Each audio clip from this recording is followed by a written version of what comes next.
ನ್ಯೂಸ್ಗೆ ಸ್ವಾಗತ. ನಾನು ಚಂದ್ರಕಲಾ ನೂತನಗೌಡ.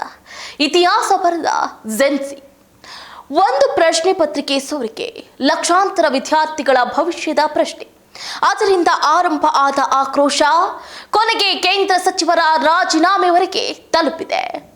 ದೇಶದಾದ್ಯಂತ ಜೆನ್ಸಿ ಯುವಕರು ಬೀದಿಗಿಳಿದು ನಡೆಸಿದ ನಿರಂತರ ಹೋರಾಟ, ಪ್ರತಿಭಟನೆ, ಸಾಮಾಜಿಕ ಜಾಲತಾಣಗಳ ಅಭಿಯಾನ ಹಾಗೂ ಸರ್ಕಾರದೊಂದಿಗೆ ನಡೆದ ಹಲವು ಸುತ್ತಿನ ಮಾತುಕತೆಗಳ ಬಳಿಕ ಕೇಂದ್ರ ಶಿಕ್ಷಣ ಸಚಿವ ಧರ್ಮೇಂದ್ರ ಪ್ರಧಾನ್ ರಾಜೀನಾಮೆಯನ್ನ ಕೊಟ್ಟೇ ಬಿಟ್ಟಿದ್ದಾರೆ.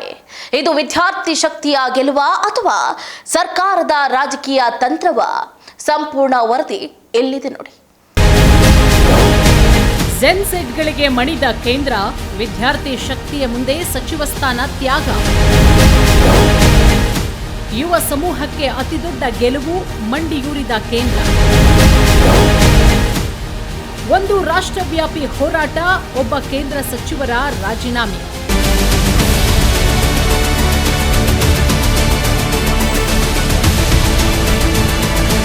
ನೀಟ್ ಪ್ರಶ್ನೆ ಪತ್ರಿಕೆ ಸೋರಿಕೆ ಆರೋಪ ದೇಶಾದ್ಯಂತ ಭಾರೀ ಆಕ್ರೋಶಕ್ಕೆ ಕಾರಣವಾಯಿತು. ಮೊದಲು ಸಾಮಾಜಿಕ ಜಾಲತಾಣದಲ್ಲಿ ಆರಂಭವಾದ ಅಸಮಾಧಾನ, ನಂತರ ಕಾಲೇಜುಗಳು, ವಿಶ್ವವಿದ್ಯಾಲಯಗಳು, ರಾಜ್ಯ ರಾಜಧಾನಿಗಳು ಮತ್ತು ಕೊನೆಗೆ ರಾಷ್ಟ್ರ ರಾಜಧಾನಿ ದೆಹಲಿಯ ಜಂತರ್ ಮಂತರ್ವರೆಗೆ ವ್ಯಾಪಿಸಿತು.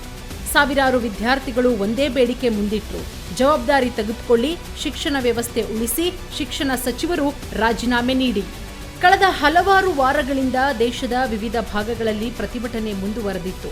ಸರ್ಕಾರ ಹಾಗೂ ಪ್ರತಿಭಟನಾ ನಾಯಕರ ನಡುವೆ 2 ಸುತ್ತಿನ ಮಾತುಕತೆ ನಡೆದರೂ ಯಾವುದೇ ಅಂತಿಮ ಒಪ್ಪಂದವಾಗಿರಲಿಲ್ಲ. 3ನೇ ಸುತ್ತಿನ ಮಾತುಕತೆಗೆ ಕೆಲವೇ ಗಂಟೆಗಳು ಬಾಕಿ ಇರುವಾಗಲೇ ಮಹತ್ವದ ಬೆಳವಣಿಗೆ ನಡೆಯಿತು. ಕೇಂದ್ರ ಶಿಕ್ಷಣ ಸಚಿವ ಧರ್ಮೇಂದ್ರ ಪ್ರಧಾನ್ ತಮ್ಮ ರಾಜೀನಾಮೆ ಸಲ್ಲಿಸಿದರು.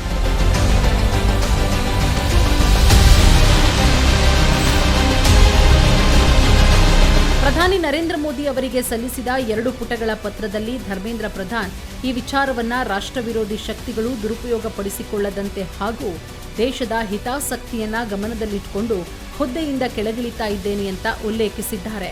ಪ್ರತಿಭಟನೆ ಕೇವಲ ಪ್ರಶ್ನೆ ಪತ್ರಿಕೆ ಸೋರಿಕೆ ವಿರುದ್ಧದ ಹೋರಾಟವಾಗಿರಲಿಲ್ಲ. ನಿರುದ್ಯೋಗ, ಸ್ಪರ್ಧಾತ್ಮಕ ಪರೀಕ್ಷೆಗಳ ಪಾರದರ್ಶಕತೆ, ಭ್ರಷ್ಟಾಚಾರದ ಆರೋಪ, ಯುವಕರ ಭವಿಷ್ಯದ ಆತಂಕ ಈ ಎಲ್ಲವೂ ಒಂದೇ ವೇದಿಕೆಯಲ್ಲಿ ಸೇರ್ಪಡೆಯಾಯಿತು. ಇದನ್ನೇ ಅನೇಕ ವಿಶ್ಲೇಷಕರು ಜೆನ್-ಝೆಡ್ ರಾಜಕೀಯ ಜಾಗೃತಿ ಎಂದು ವಿಶ್ಲೇಷಿಸುತ್ತಿದ್ದಾರೆ. ಪ್ರತಿಭಟನೆಗಳ ವೇಳೆ ಕೆಲವೆಡೆ ಪೊಲೀಸ್ ವಿದ್ಯಾರ್ಥಿಗಳ ನಡುವೆ ಘರ್ಷಣೆಗಳು ನಡೆದವು. ದೆಹಲಿ ಸೇರಿದಂತೆ ಹಲವು ನಗರಗಳಲ್ಲಿ ಭದ್ರತೆ ಹೆಚ್ಚಿಸಲಾಯಿತು. ಇಂಟರ್ನೆಟ್ ನಿರ್ಬಂಧ, ಮೆಟ್ರೋ ನಿಲ್ದಾಣಗಳ ಮುಚ್ಚುವಿಕೆ, ಪ್ರತಿಭಟನಾಕಾರರ ಬಂಧನದಂತಹ ಬೆಳವಣಿಗೆಗಳೂ ಸುದ್ದಿಯಾಗಿತ್ತು. ಈ ಬೆಳವಣಿಗೆಗಳು ಸರ್ಕಾರದ ಮೇಲೆ ಒತ್ತಡವನ್ನು ಮತ್ತಷ್ಟು ಹೆಚ್ಚಿಸಿತು.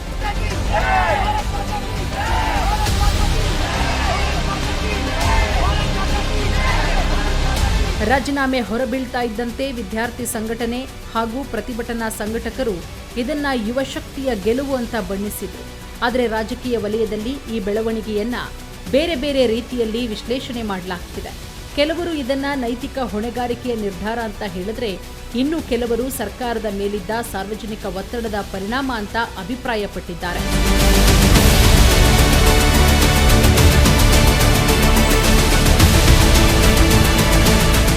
ಪ್ರಶ್ನೆ ಪತ್ರಿಕೆ ಸೋರಿಕೆ ವಿರುದ್ಧ ಆರಂಭವಾದ ವಿದ್ಯಾರ್ಥಿಗಳ ಹೋರಾಟ ಈಗ ದೇಶದ ರಾಜಕೀಯದಲ್ಲೂ ದೊಡ್ಡ ಚರ್ಚೆಯಾಗಿದೆ. ಒಬ್ಬ ಕೇಂದ್ರ ಸಚಿವರ ರಾಜೀನಾಮೆ ಈ ಹೋರಾಟಕ್ಕೆ ಹೊಸ ತಿರುವು ನೀಡಿದ್ರು. ವಿದ್ಯಾರ್ಥಿಗಳ ಮೂಲ ಬೇಡಿಕೆಗಳು ಪಾರದರ್ಶಕ ಪರೀಕ್ಷಾ ವ್ಯವಸ್ಥೆ, ಶಿಕ್ಷಣ ವ್ಯವಸ್ಥೆಯಲ್ಲಿ ಸುಧಾರಣೆ ಇವು ಈಡೇರೋವರೆಗೂ ಹೋರಾಟ ಮುಂದುವರೆಯುವ ಸೂಚನೆ ಪ್ರತಿಭಟನಾಕಾರರಿಂದ ವ್ಯಕ್ತವಾಗಿದೆ. Renuka K, political bureau, speed news Kannada, Bengaluru. ನೋಡಿದ್ರಲ್ಲ, ಒಂದು ತಲೆಮಾರಿನ ಧ್ವನಿ, ಒಂದು ದೇಶದ ಶಿಕ್ಷಣ ವ್ಯವಸ್ಥೆಯ ಮೇಲಿನ ಪ್ರಶ್ನೆ, ಹಾಗೆ ಒಂದು ಸಚಿವರ ರಾಜೀನಾಮೆ. ಜೆನ್ಸಿ ಹೋರಾಟ ಭಾರತೀಯ ರಾಜಕೀಯದ ಹೊಸ ಅಧ್ಯಾಯವನ್ನೇ ಬರೆಯಿತೆ. ಇದಕ್ಕೆ ಉತ್ತರ ಮುಂದಿನ ದಿನಗಳಲ್ಲಿ ಇನ್ನಷ್ಟು ಸ್ಪಷ್ಟವಾಗಿ ಸಿಗಲಿದೆ.